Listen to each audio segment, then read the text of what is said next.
Picture number 26। भाई mobile छोड़ दें, दूसरी रो तीसरी रो hybrid.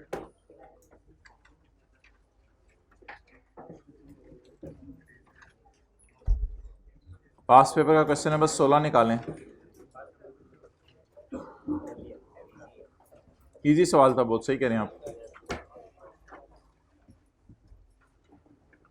I 100% agree with you that it was an easy question.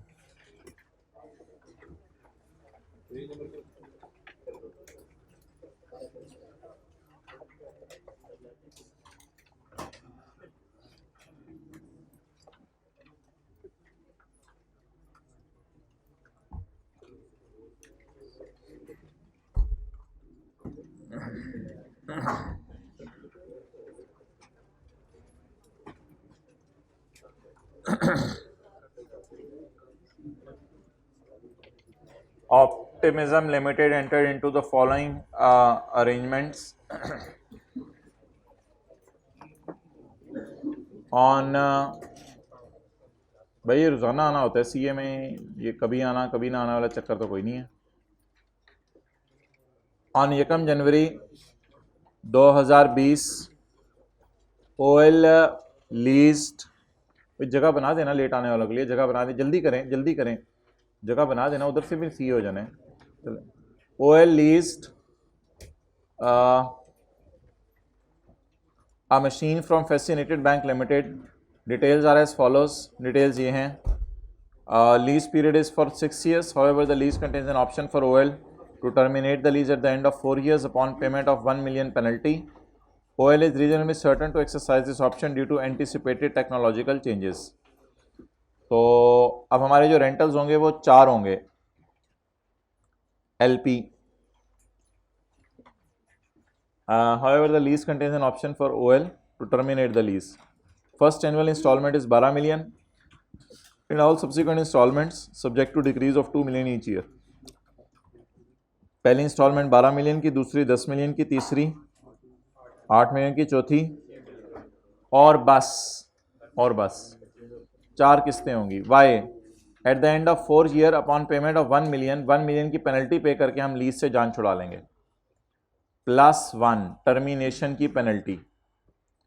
अब ये जो होगी ये होगी 1 जनवरी 20 को, ये 1 जनवरी 21 को, सॉरी उल्टा हो गया, ये 1 जनवरी 20 को, ये 1 जनवरी 21 को, ये 1 जनवरी 22 को, ये 1 जनवरी 23 को और ये 31/12/23 को.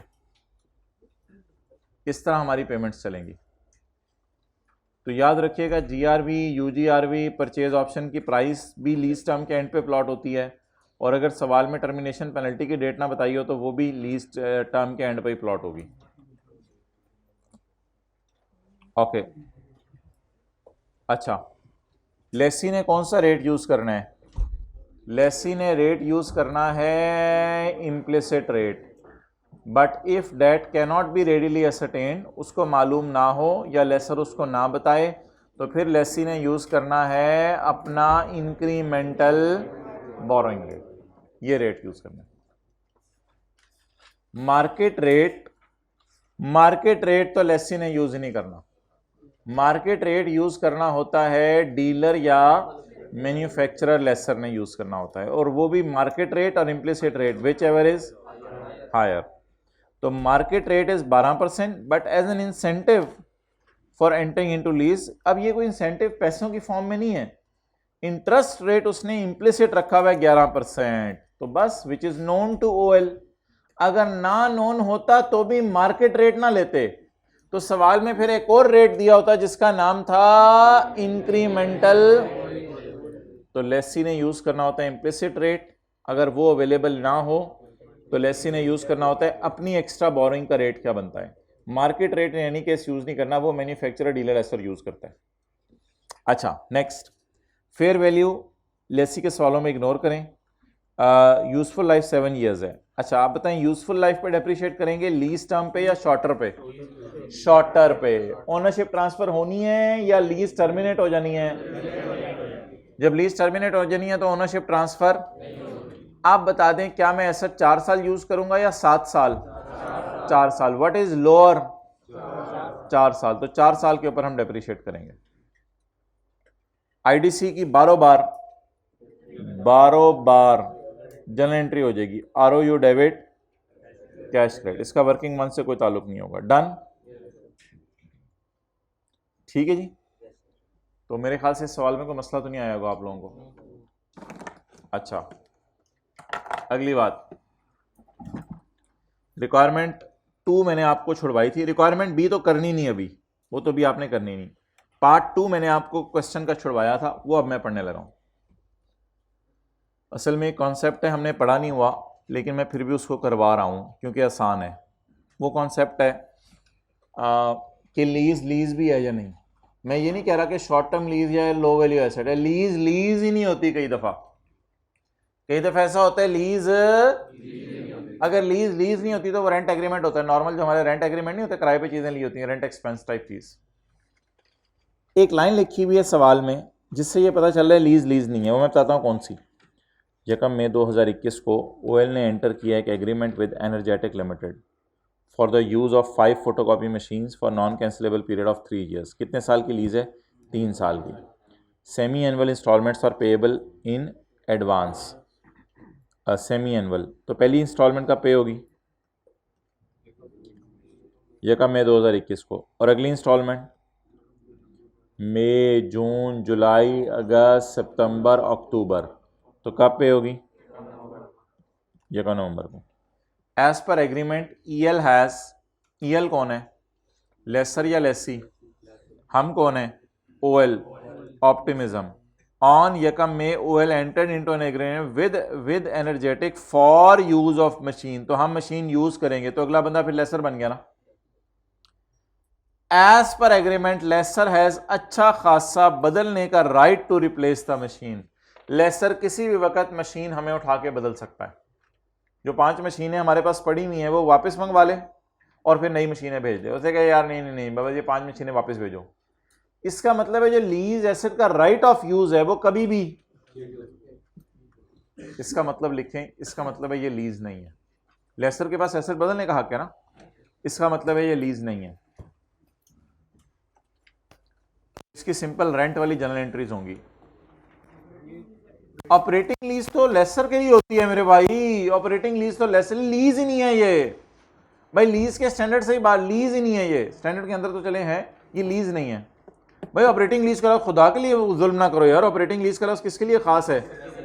लेसर के लिए। फाइनेंस और ऑपरेटिंग लीज, ये किसका सवाल सॉल्व हो रहा है? लेसी का।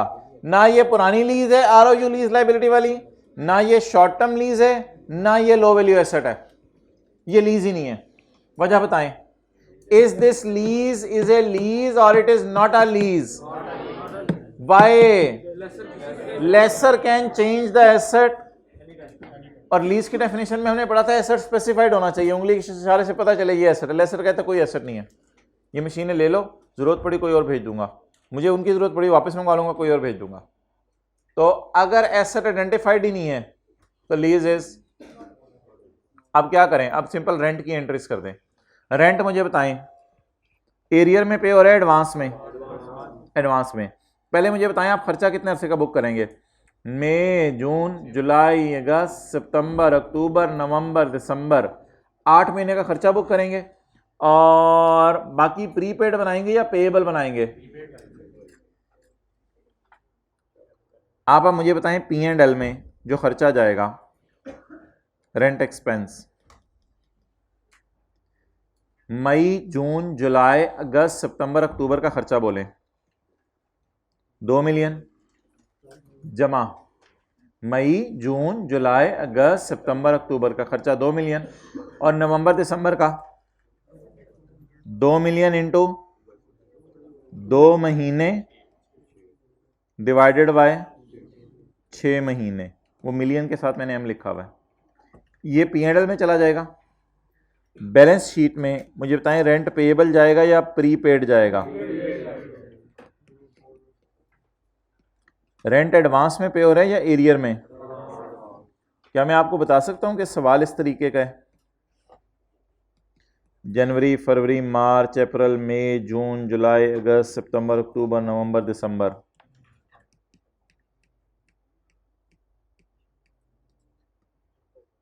अच्छा मुझे ये बताएं कि मई, जून, जुलाई, अगस्त, सितंबर, अक्टूबर का किराया किस दिन पे होने? यकम मई को। आगे बताएं, नवंबर, दिसंबर, जनवरी, फरवरी, मार्च, अप्रैल का किराया किस दिन पे होने? यकम नवंबर को। अब मुझे बताएं अगर 6 महीने का, अब मुझे बताएं P&L में कितने महीने जाएंगे? 6 जमा 2 8। और बैलेंस शीट में क्या इस तरह तो नहीं कराया एरियर में पे ऑन है? अगर मैं उस नुक्ते को इधर ले आऊं कि एरियर में पे ऑन है और इस नुक्ते को इधर ले जाऊं एरियर में ऑन है, तो फिर 2 महीने का पेएबल, अभी 2 महीने का पेएबल, या इधर खड़ा होके ऑलरेडी 2 महीने का, ऑलरेडी 4 महीने का प्रीपेड। अगर एरियर में होता तो 2 महीने का पेएबल होता। अब मैंने यहां खड़े होकर 6 महीने का किराया दे दिया, यहां खड़े होकर 2 महीने की सर्विस इस्तेमाल कर ली, 4 महीने का प्रीपेड। तो 2 महीने P&L में मैं एक्सपेंस में ले गया हूं, और ये वाले 2 महीने, वो 6 महीने तो एक्सपेंस में चले गए ना, 6 जमा 2 8 महीने एक्सपेंस में चले गए। और यहां खड़े होके अगर मैं 6 महीने का किराया पे कर दूं, तो यहां खड़े होके कितनी सर्विस यूज कर ली? कितने महीने का किराया इस्तेमाल, कितने महीने अभी इस्तेमाल नहीं किए लेकिन किराया दे दिया हुआ है। अब ये देखो ना, लेट आके सबको डिस्टर्ब कर रहे हैं। तो अब ये 4 महीने का प्रीपेड होगा, तो प्रीपेड निकालें। 2 मिलियन ज़रब 4 महीने डिवाइडेड बाय 6 महीने। जवाब बता दें फाइनल फाइनल। ऊपर वाला जवाब 2.67, नीचे वाला 1. तो क्या मांगा हुआ था सवाल में? P&L और बैलेंस शीट। नोट तो इसका कोई कुछ नहीं होता, ये तो बस लीज ही नहीं है।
ओके अच्छा, ये आपने अलॉन्ग विद कंपैरेटिव्स बनाना था। अब क्या करें, अलॉन्ग विद कंपैरेटिव्स बनाना है? बोले पिछले साल था ही कोई नहीं। एक्सेलेंट। ये कौन सा साल है? 2021। और पिछला साल तो 20 में ये वाली 5 मशीनें आपने लीज पर ली ही नहीं थी। डन। तो डेट वाज ऑल। इस सवाल की रिक्वायरमेंट नंबर बी रहेगी भी है। 1 और 2 आज हमने मुकम्मल कर लिया ए के साथ। चलें जी IAS 21 में आ जाएं।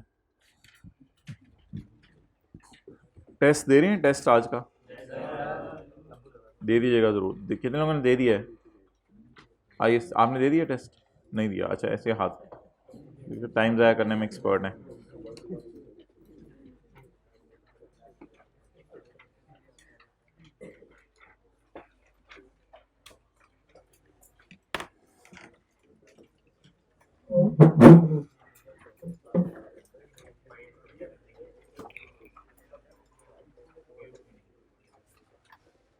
A company purchased, page number 469. A company purchased a plant on 2 November 2014 for UK pound 1000 and made a payment on 2 March 2015. 2 नवंबर 14 को प्लांट खरीदा है और पेमेंट हुई है अगले साल जाके 2 मार्च 15 को, क्योंकि हमारा ईयर एंड 31 दिसंबर 14 है। Rates of UK pound are as follows: 2 नवंबर 14, 31 दिसंबर 14, 2 मार्च 15। Company policy is to depreciate the asset at the rate of 10%। चलें जी स्टार्ट करें। प्लांट किसने खरीदे? पाउंड कितने के? 198।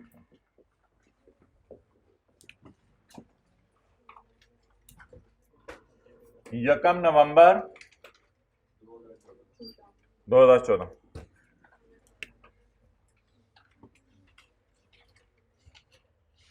प्लान डेबिट और पेएबल क्रेडिट।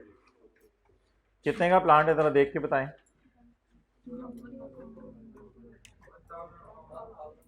1000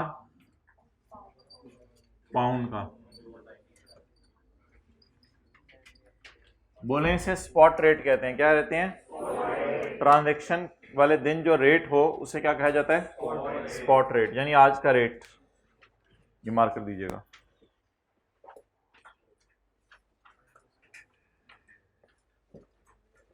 जब आप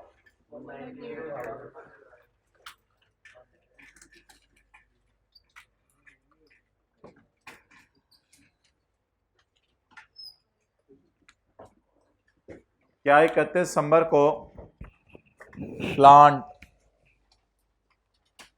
का जो पेएबल है वो पे हो गया है?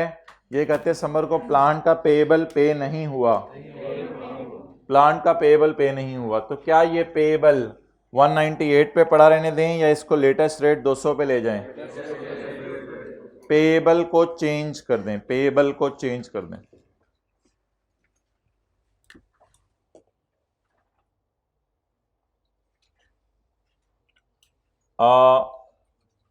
कितने का प्लांट है? 1000 पाउंड ज़रब 200 इज इक्वल टू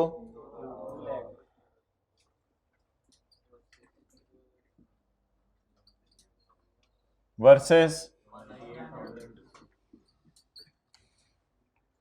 अब मुझे बताएं कि 2 लाख देने हैं और देने कितने थे? अगर 198 वाले को 2 लाख देने पड़ जाएं तो क्या यह खुशी की बात है या गम की बात है? कितने वाले को कितने देने पड़ गए? 198 वाले को 2 लाख देने पड़ गए। देने हैं पैसे, तो ये गम की बात है। एंट्री बताएं।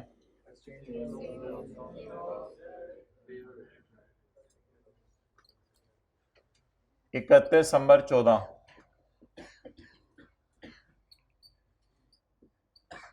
एक्सचेंज लॉस डेबिट और पेएबल क्रेडिट।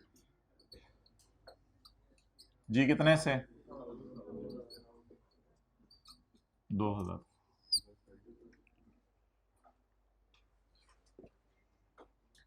पेएबल बढ़ गया, क्रेडिटर नहीं बस पेएबल लिखा हुआ। खैर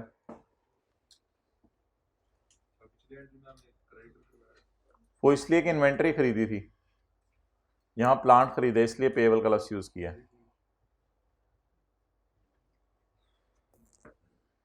अच्छा मुझे ये बताएं कि इस सवाल में हम अगर प्लांट को भी छेड़ दें, क्या ये एंट्री कर सकते हैं? प्लांट डेबिट पेएबल क्रेडिट, यानी करेंसी का रेट चेंज हुआ उससे प्लांट को भी छेड़ दें। प्लांट डेबिट, फिर डेप्सिन भी हिलेगी। तो पेएबल को लेटेस्ट रेट पे लाएं या प्लांट को भी लेटेस्ट रेट पे लाएं? कितना कह रहे हैं पेएबल को लेटेस्ट रेट पे लाएं, कितना कह रहे हैं प्लांट को भी लेटेस्ट रेट पे लाएं? प्लांट को ना लेटेस्ट रेट पे नहीं लाना। असल में ये हमारा कसूर है कि हमने पेएबल पे नहीं किया। हम पेएबल पे कर देते टाइम पे तो ये मसला ना आता। इसमें प्लांट का कसूर नहीं है कि उसकी पेमेंट नहीं हुई, इसलिए प्लांट को हिट नहीं करना। लेकिन इसके बैक एंड पे ना अकाउंटेंट्स ने एक थीम बनाई है जो आज मैं आपके सामने जिंदगी में पहली दफा इंट्रोड्यूस करने लगा हूं। अकाउंटेंट्स ने ना IAS 21 में 2 कैटेगरीज बनाई हैं, monetary items, non monetary items.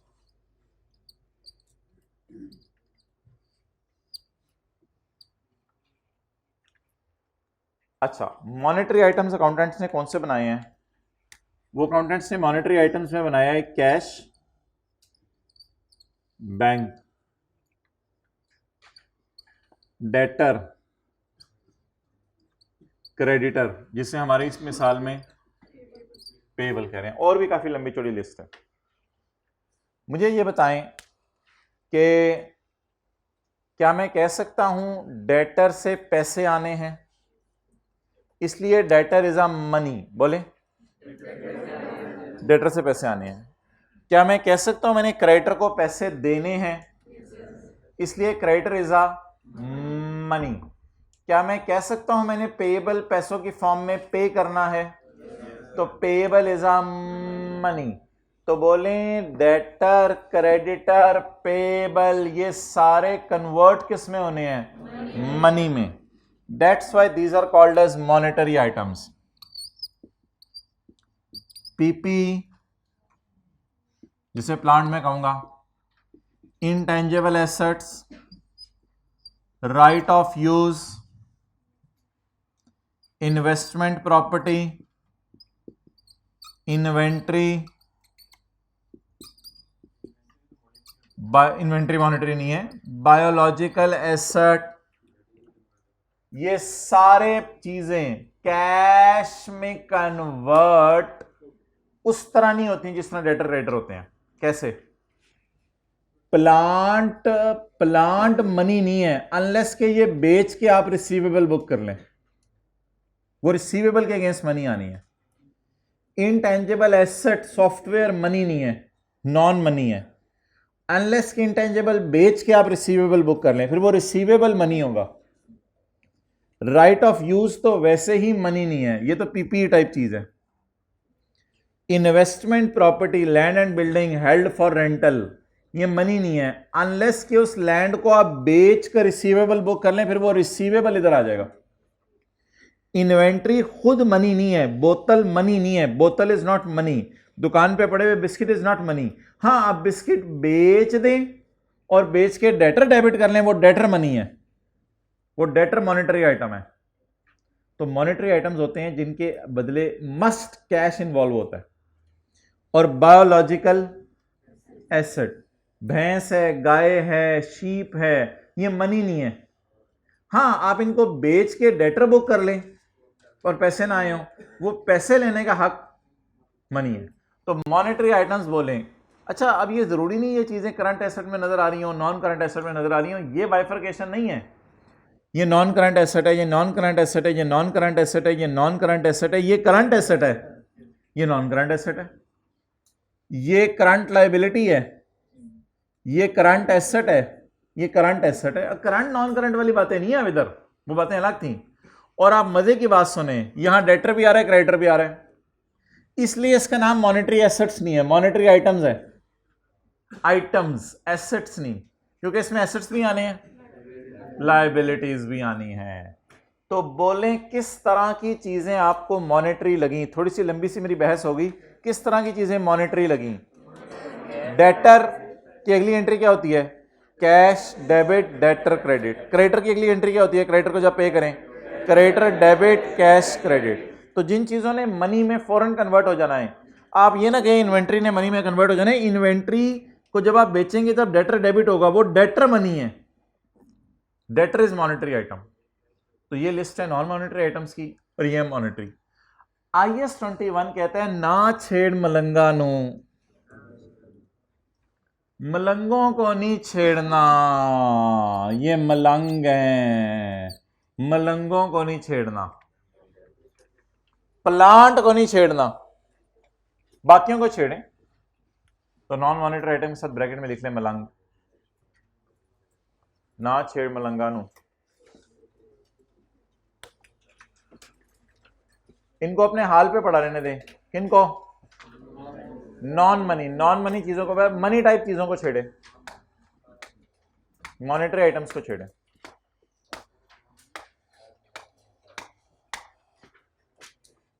Non monetary items and monetary items. Payable पे होगा, payable debit cash credit. Payable भी तो मनी टाइप चीज है, किसी को अपने पैसे देने हैं तो पेबल डेबिट करेंगे, कैश क्रेडिट करेंगे। Payable, creditor, debtor, receivable.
Okay,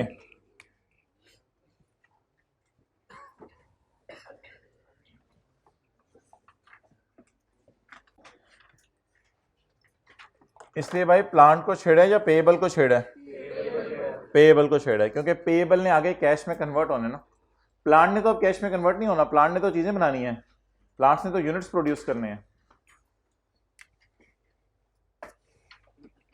अच्छा जी, अगला साल आया, अगले साल पेमेंट कब हुई है? ये कब? मार्च 15 को। इसको छोड़ें अभी, ईयर एंड ये तो अगला शुरू हो गया। भी आप ऐसा करें, हमारे ईयर एंड को ऊपर लिखें 31 दिसंबर 2014।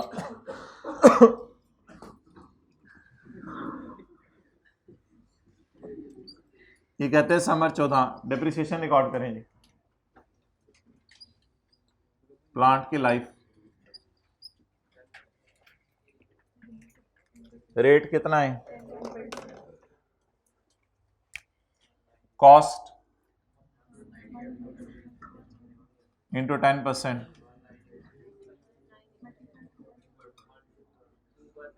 इंटू 2/12।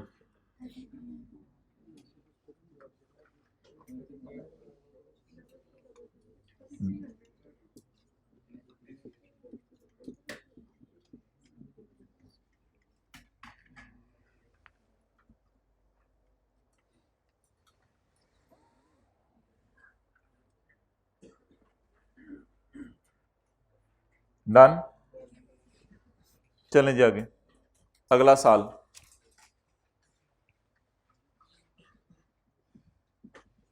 ईयर एंड 31 दिसंबर 2015।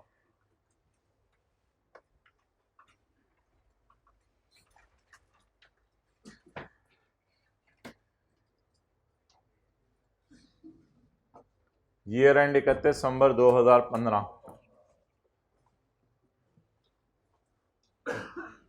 31 दिसंबर 15 के साल में आपको पता है जगह मार्च 15 को पेमेंट हो रही है, जिस वक्त पौंड 199 का हो चुका है।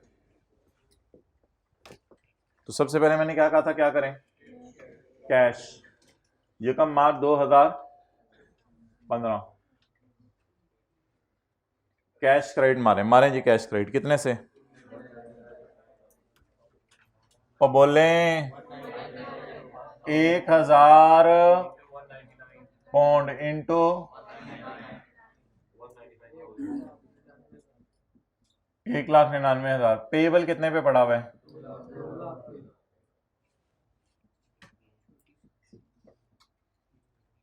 पेबल पड़ा हुआ है 2 लाख पे। पेबल डेबिट और कैश क्रेडिट। अच्छा, अगली बात बताएं, पेबल का लेटेस्ट रेट क्या था? 2 लाख। आप बता दें, अगर आप 2 लाख वाले को 199 दे दें तो इज इट अ खुशी और इज इट अ गम? Exchange gain, exchange loss?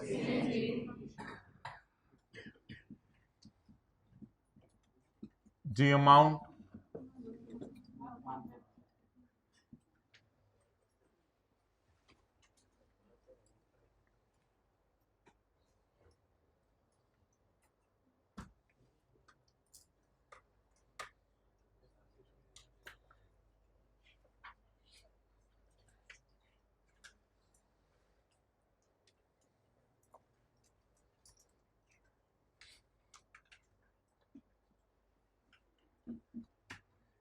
Okay next 31 दिसंबर 2000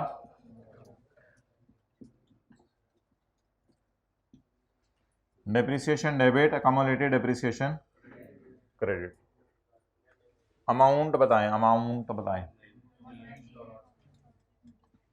198,000 मल्टीप्लाइड बाय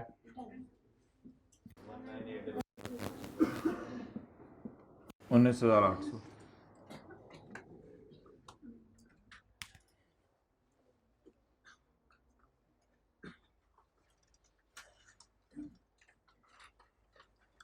भाई इतनी मुश्किल से देख रहे हो, पहली रो में आ जाओ। ग्लासेस वाले भाई आप आखिर से, आपको ही कह रहा हूँ, पहली रो में आ जाओ। ओके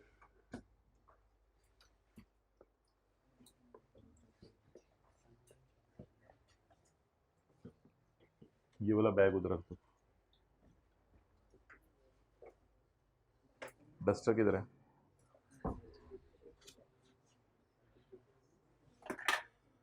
नहीं मैं खुद देखता हूँ।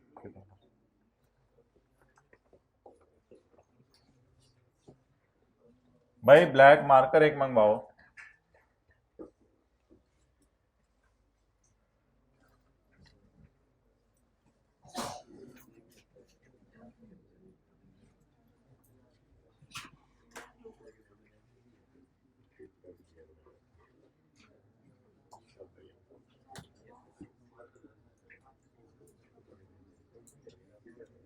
क्या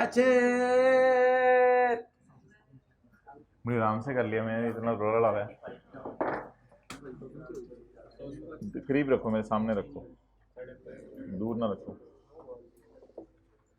अच्छा जी, हर गाय क्वेश्चन नंबर 9 पे आए, होमवर्क में कर लीजिएगा। Question number 8,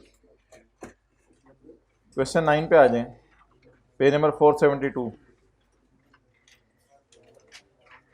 homework question number 8। उसमें मांगा है, बन जाएगा। अच्छा भाईजान, पानदान, कदरदान, मेहरबान, अगली बात जरा गौर से सुननी है अब आपने।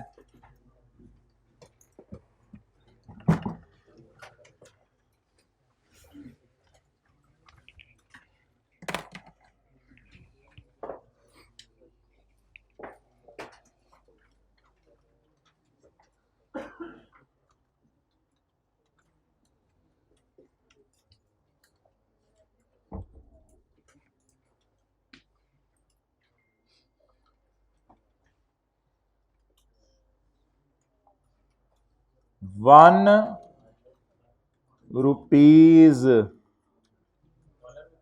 In dollar. ओए होए होए होए, 1 रुपीज इन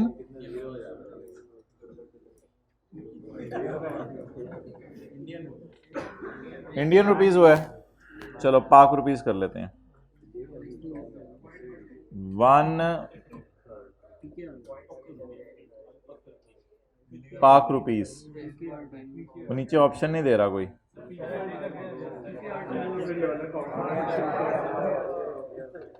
भाईजान अगर आपकी जेब में 1 रुपये है तो आपको डॉलर की फूटी कौड़ी भी नहीं मिलनी।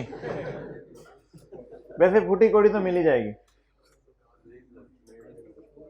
इसको कहते हैं उल्टे तरीके से रेट देना। क्या कहते हैं? सीधे तरीके से रेट क्या है? $1 इज इक्वल टू 300 रुपए। मिसाल दे रहा हूं, $1 इज इक्वल टू 300 रुपए। और उल्टे तरीके से रेट देने का क्या मतलब है, 1 पाक रुपी अगर मेरी जेब में है तो मेरे पास कितने डॉलर आएंगे, $0.0036। अच्छा, अब कभी कभी ना सवाल में इस तरह भी रेट दिया होता है,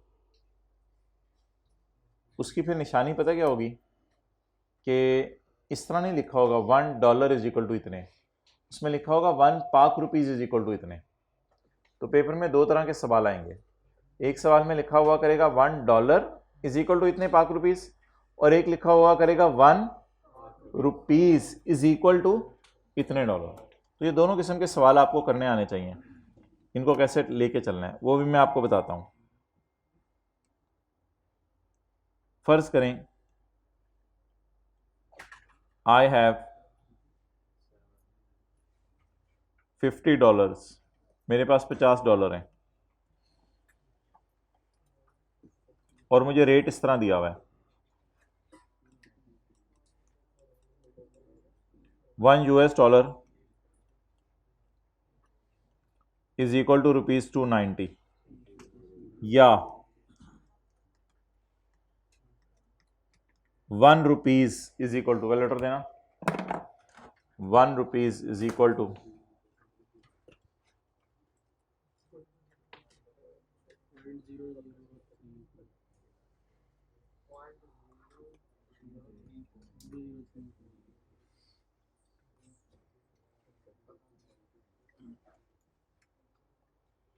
अच्छा, मुझे दो तरीके से रेट दिया हुआ है, अब मैंने इसको पाक रुपीज में कन्वर्ट करना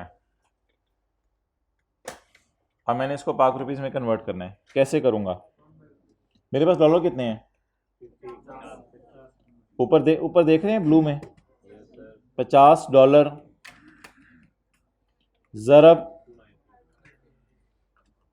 ज़रब रुपीज 290,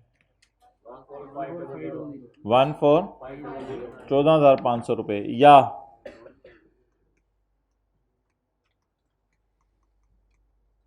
इधर मैं मल्टीप्लाई नहीं करूंगा, अब मैं डिवाइड करूंगा।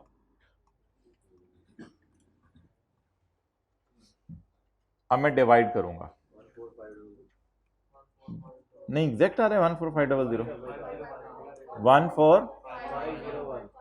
14501, कोई 1 रुपए का फर्क आ गया राउंडिंग की वजह से, उसकी टेंशन नहीं लेनी। तो ये डायरेक्ट तरीका है और ये थोड़ा सा रट्टा मारते हैं जरा। अगर डॉलर के साथ 1 लिखा होगा तो क्या करेंगे, मल्टीप्लाई, और येलो मार्कर। अगर पाक रुपीस के साथ 1 लिखा होगा तो बार बार बोलें, अगर डॉलर के साथ 1 लिखा होगा तो, और अगर पाक रुपीस के साथ 1 लिखा होगा तो डिवाइड करके सवाल सॉल्व किया करें। नोट करें, $50 का मतलब 14,000 रुपये है, लेकिन निकालने के दो तरीके हैं।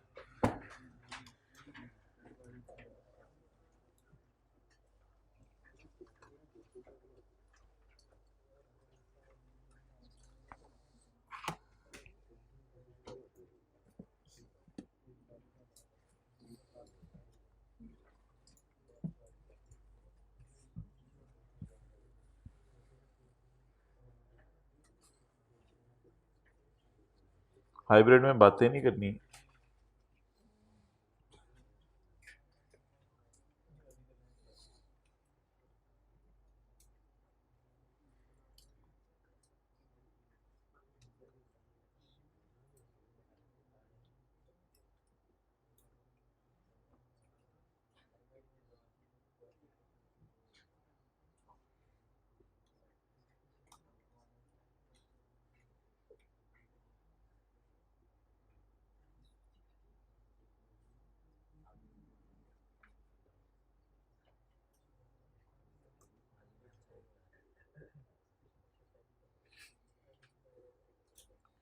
आज फलां मुझे चाय पिला रहा है कि मुझे ऐसी आवाज़ आई है।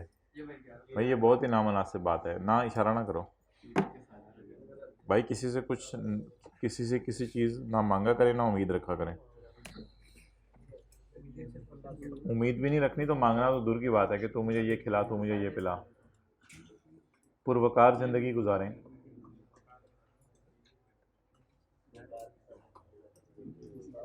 अच्छा जी, MZA Limited, a company incorporated in Pakistan, was involved in the following transaction in foreign currencies. Foreign currencies में इसने ये transactions की हैं ड्यूरिंग द ईयर एंडेड 31 दिसंबर 2018। अच्छा, नीचे रेट देखें कैसे दिए हुए हैं। एक्सचेंज रेट रुपीस के साथ क्या लगा हुआ है, 1 रुपए के फूटी कोड़ी दिनार आएंगे, 1 रुपए के फूटी कोड़ी दिनार आएंगे, फूटी कोड़ी दिनार आएंगे 1 रुपए के। लेकिन रोलांड थोड़े से ज़्यादा आ जाएंगे, क्रैम थोड़े से ज़्यादा आ जाएंगे, सेरिल भी आ जाएंगे थोड़े से 1 रुपए के। तो ये पता नहीं कौन कौन से मुल्क में हम पहुंच गए हैं बैठे बैठे। चलें जी, MZA बॉट इक्विपमेंट ऑफ 1,30,000 दिनार ऑन मार्च 8, 2018। एंट्री करें जी, 4 मार्च 2018 को हमने 1,30,000 दिनार के खरीदा। 4 मार्च 18, 4 मार्च 18। मल्टीप्लाई करने वाला सवाल है, डिवाइड करने वाला सवाल है? डिवाइड करने वाला, क्योंकि रुपीस के साथ क्या लगा हुआ है, 1 लगा हुआ है। 1,30,000 डिवाइड बाई 0.5।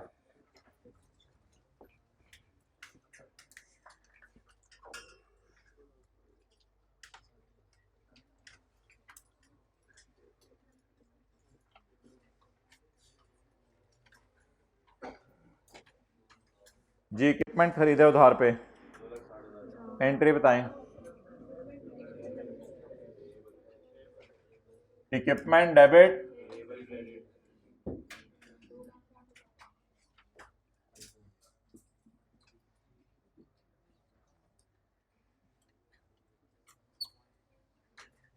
$2,60,000 पाक रुपीस।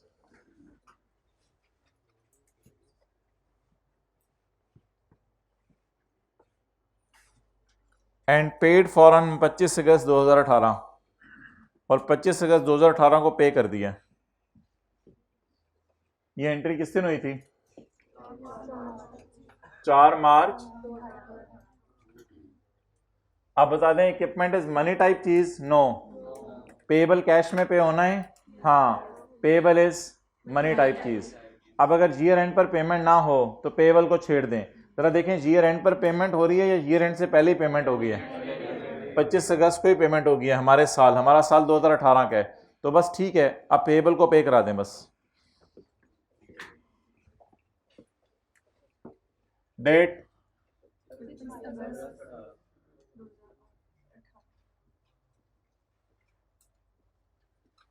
पेएबल को पे कराएं। रुपीस के साथ क्या लगा हुआ है, 1। तो मल्टीप्लाई वाला सवाल है या डिवाइड वाला? डिवाइड वाला। जरा दीवाना वार 25 अगस्त का रेट ढूंढें, पकड़ें जी। कितने दिनार?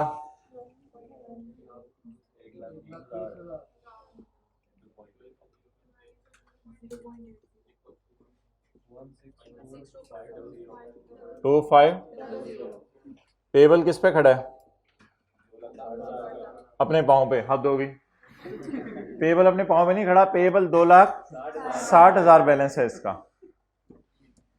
अपने पाँव पे खड़ा है। ये किसी ने बोला नहीं था, मैं अपनी तरफ से बोल रहा हूँ। आप लोग समझते किसी के बोलने पे बोल रहा हूँ। अच्छा जी, अब बोलें, खुशी हो रही है, गम हो रहा है? खुशियां हो रही हैं। 2,60,000 वाले को कितने दिए? 1,62,000। ये इसको कहते हैं मरने से पहले जीने के मजे। एक्सचेंज, यह सारी बातें छोड़ें। कितने लोगों ने कल इस तरह पढ़ा, जैसे मंडे को जो है वो ICAP का पेपर है, IAS 41 का, IFRS 16 का और IAS 38 का। वो 4 बच्चे हाथ खड़ा करें।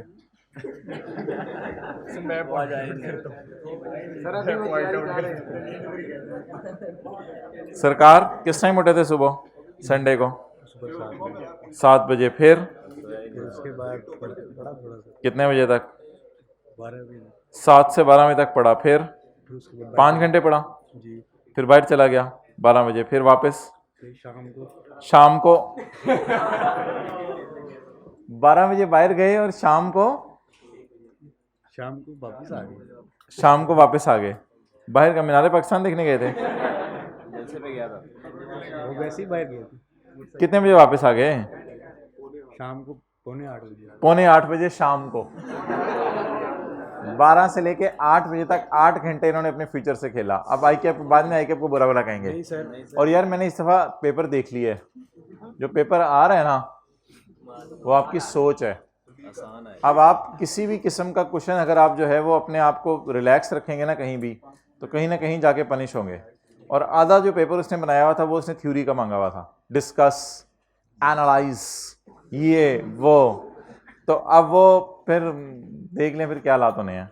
तो पेपर जिस तरह का आ रहा है मैंने आपको बता दिया, कंपनी जिम्मेदार नहीं है, कंपनी ने पहले ही बता दिया। अच्छा जी, एक्सचेंज गेन कितना आ रहा है? 97,500।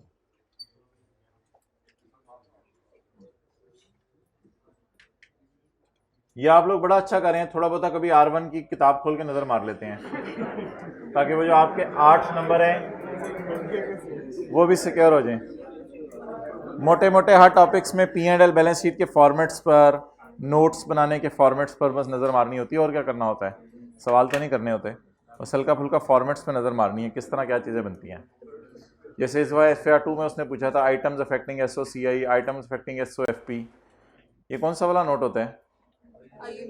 IS 8 का। चलो इतना पता है, ताज़ा ताज़ा पढ़ा हुआ है, इतना पढ़ा हुआ है। अच्छा, अब मुझे ये बता दें अगले ट्रांजैक्शन क्या है जी। On 27 February 2018 Maza limited sold goods which had cost 46,000 for 476,000 crams to a company whose currency was crams। अच्छा, ये तो पाक रुपीज में उसने बताया ना कि 46,000 की चीजें थी। अगर गुड्स की कभी कॉस्ट भी दे दे और सेल प्राइस भी दे दे, कॉस्ट पाक रुपीज में दी है उसने गुड्स की और सेल प्राइस ये दी है। मिसाल के तौर पे मैं कहूँ जी, मैंने चपली कबाब जो है पेशावर के अंदर बनाया है और एक चपली कबाब मुझे बनाने में पड़ा है मिसाल के तौर पे 200 रुपये का।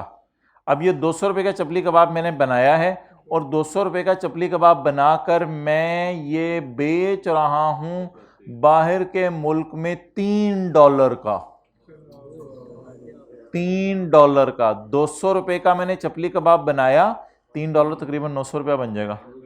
तो मैंने हो सकता है बाय एयर मैं भिजवाता हूँ रोज़ाना जब भी फ्लाइट जाती हो मैं बाहर चपली कबाब भिजवाता हूँ, ठीक है। तो मैंने कितने रुपए का बनाया? 200 रुपये की मेरी मैन्युफैक्चरिंग कॉस्ट आई और $3 का मैंने अमेरिका के अंदर दुकान खोल के बेचा, तो या अमेरिका में किसी बंदे को बेचा। अब आप मुझे ये बताएं कि व्हाट इज 200 कॉस्ट इन पाक rupees? What is 200? What is $3 sale price in foreign currency? उसको पाक रुपीज में कन्वर्ट करूंगा तो कुछ और जवाब आएगा। तो व्हाट इज कॉस्ट? ये वो 200 रुपये टाइप चीज है। What is price in foreign currency? On फरवरी 27, 2018 Maza limited sold goods which had cost 46,000 for 476,000 crams to a company whose currency was crams। अच्छा जी, 476,000 का आप ढूंढना है जरा। 476,000 डेट 27 फरवरी। रुपीस के साथ क्या लगा हुआ है? मल्टीप्लाई वाला सवाल है, डिवाइड वाला सवाल है? चले, इस 46,000 की भी मैं बात नहीं करा, पहले मैं सेल की एंट्री बुक करता हूँ। Debtor debit, cell credit. Sold goods, the पैसे वाज रिसीव्ड ऑन 25 मई, इसका मतलब है सेल क्रेडिट पे थी। डेट बताएं। 25, 27 फरवरी। बोलें जी। डेटर डेबिट या फॉरेन डेटर डेबिट? बाहर के मुल्क वाला debtor debit, foreign debtor debit, cell credit. Okay, what is the price in cramps? 476,000।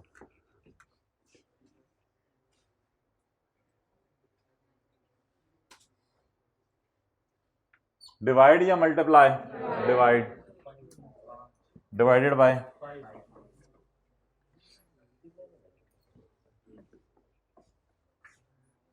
जवाब 9 lakh, sorry 90,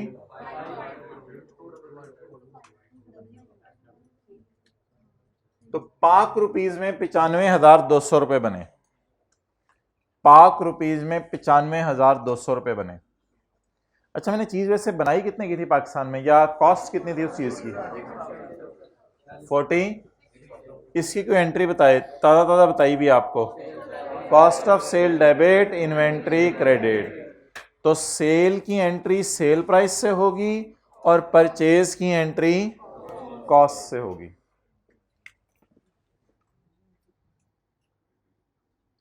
cost of sale debit, inventory credit 46,000। पैसे मिलने की एंट्री करते हैं अगली डेट डाल के।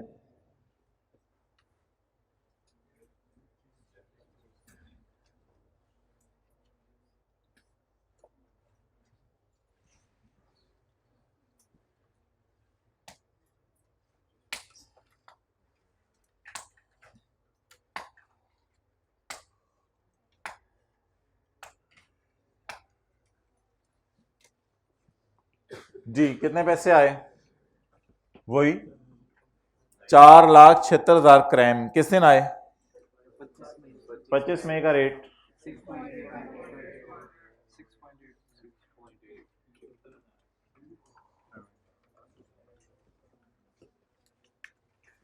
डेट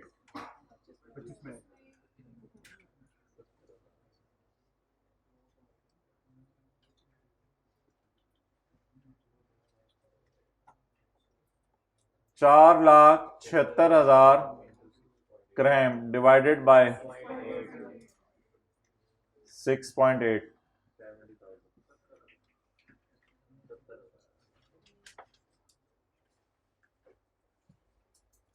डेटर का बैलेंस लेटेस्ट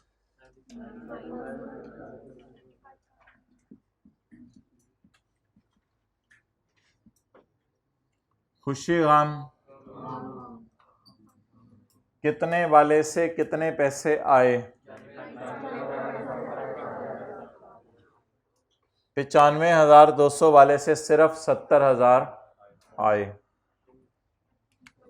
एक्सचेंज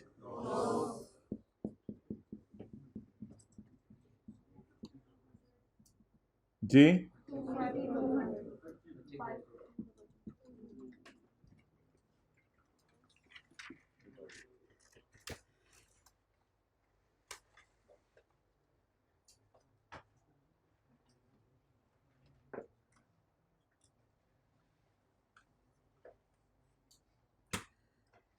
ज़रा कॉमे को सामने रख के बोला करें, इस तरह ना बोला करें 250 200। ये अजीब सी को फिगर लगती है 250 200। ये 250 200 लोग इस तरह लिखते हैं, तो इसको बोलें 25.2 या जो कुछ भी बोल दें 25,200। अच्छा आगे चलें जी। ऑन 2 सितंबर 2018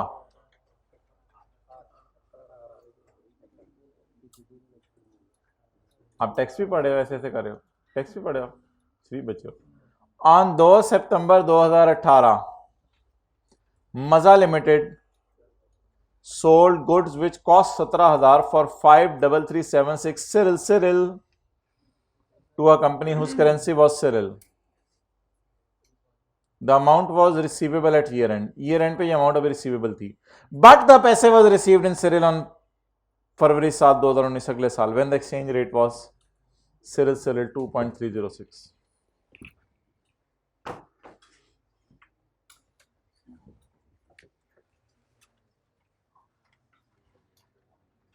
जी भाईजान डेट बताएं।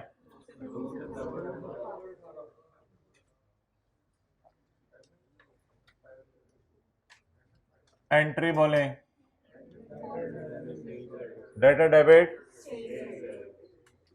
कितने? सिरिल 533 डिवाइडेड बाय 2.224।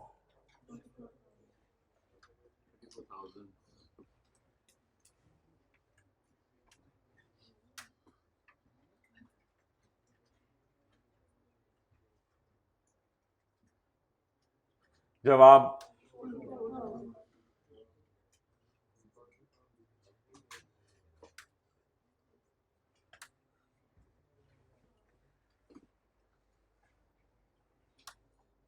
नेक्स्ट।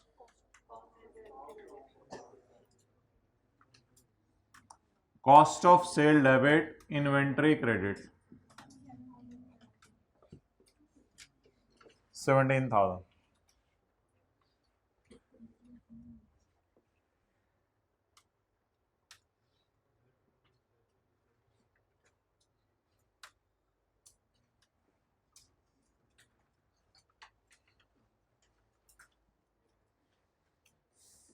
हमारे साल पैसे आए या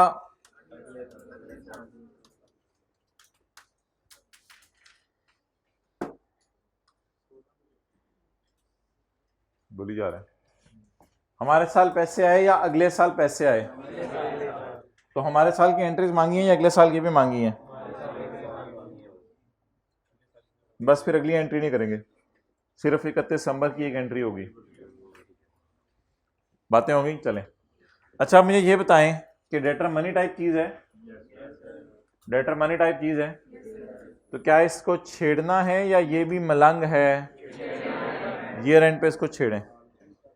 वर्सेस वाली कैलकुलेशन से गुजारें। बोलें वर्सेस वाली।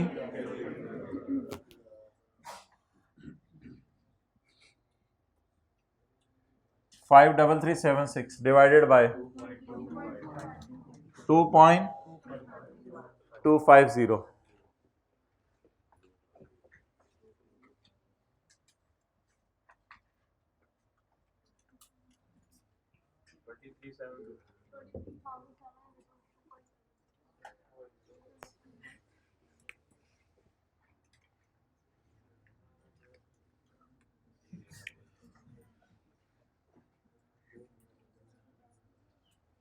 ये कितना जवाब आ रहा है? 22।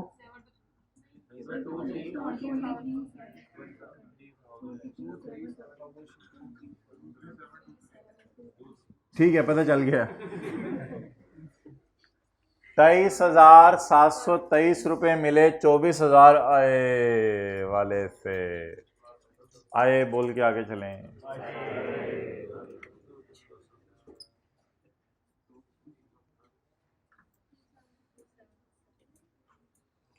24,000 वाले से सिर्फ 23,000 मिले। खुशी की बात, गम की बात, गम की बात। 7 बातें भी हो जाएंगी थोड़ी थोड़ी, चलें। अच्छा, गम रिकॉर्ड करें। एक्सचेंज लॉस डेबिट 31 दिसंबर की डेट डाल के।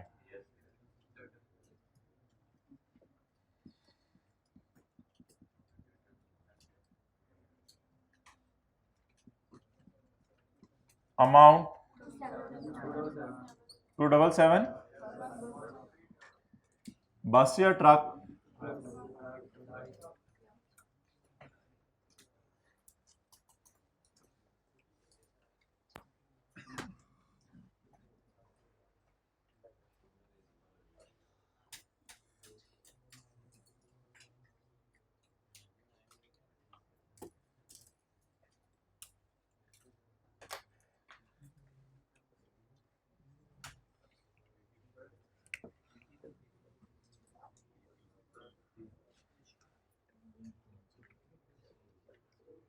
जी भाईजान, किस टाइम उठे थे कल? 8 बजे। फिर जोहर के बाद पढ़ना शुरू किया। लेवल चेक करें भाई का, 8 बजे से लेके जोहर तक क्या फोन यूज करते रहे।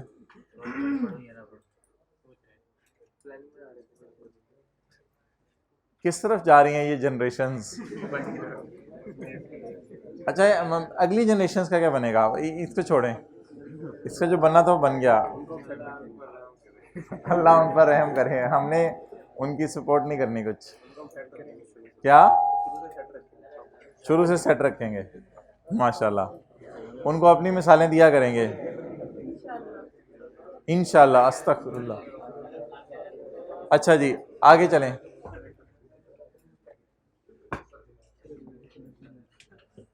How dare you people to waste so much time.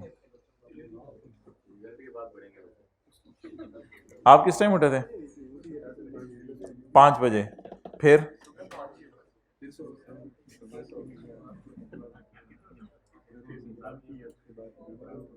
उसके बाद कितने बजे तक? 1 बजे तक। भाईजान ये 6 बजे से लेके दोपहर 1:45 तक पढ़े हैं। हाथ खड़ा करें ऐसे। झूठ क्यों कह रहे हैं? हाँ अच्छा आगे तो चलने लगा ना आगे। फिर जोहर से लेके किसी काम से टाउनशिप गए थे। किस टाइम वापस आए?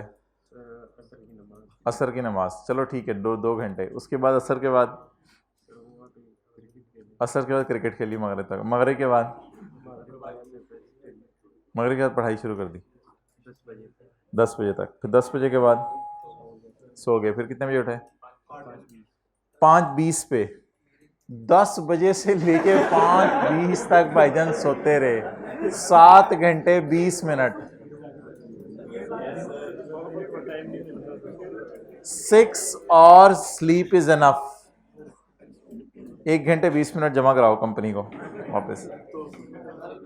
अजीब बंदा है वो, बकाया नहीं मिला। टाउनशिप से अरेंज करना है कल आपने। अच्छा आगे चलें।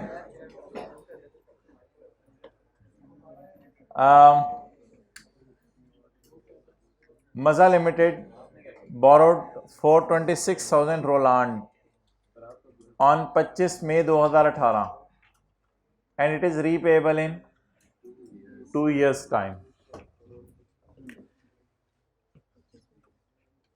25 मई 2018।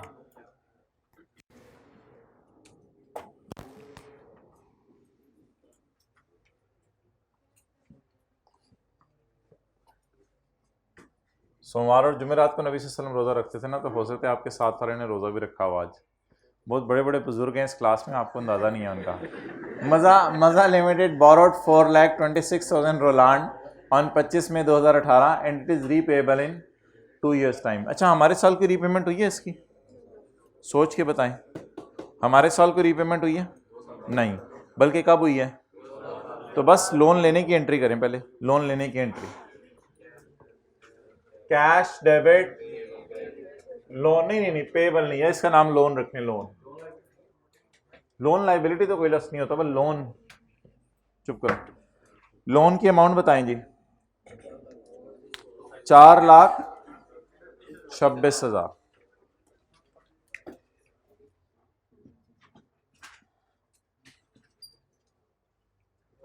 आगे वो जरा मुझे बताएं, रोलांड कितने का एक? 1.6। जवाब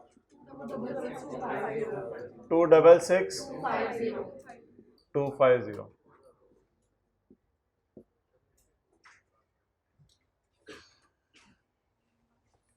डन।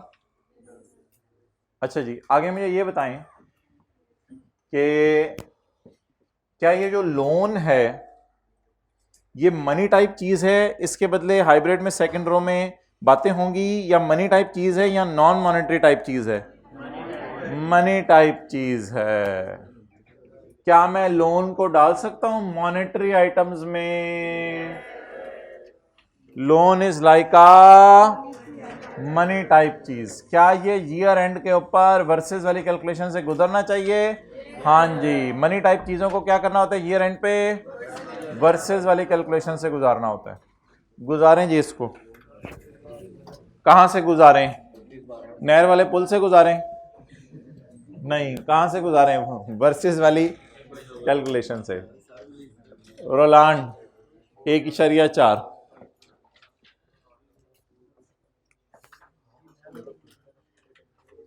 नहर वाला पुल, नहर पे नहर वाला पुल किधर है?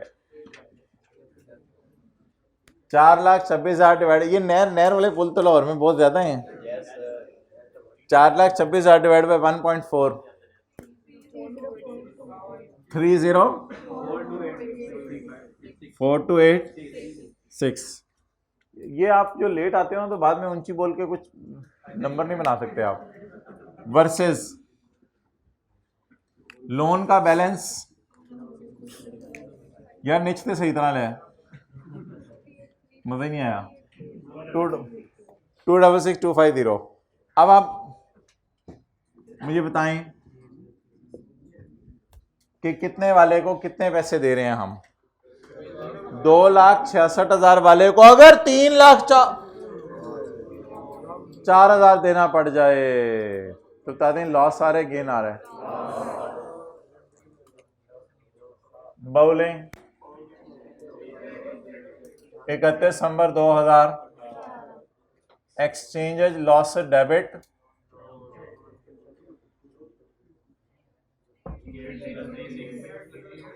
38।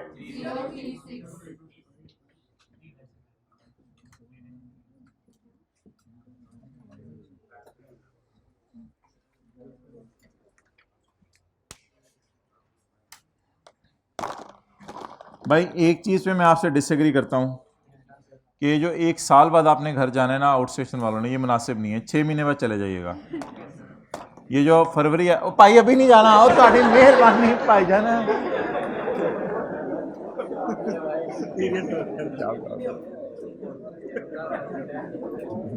6 महीने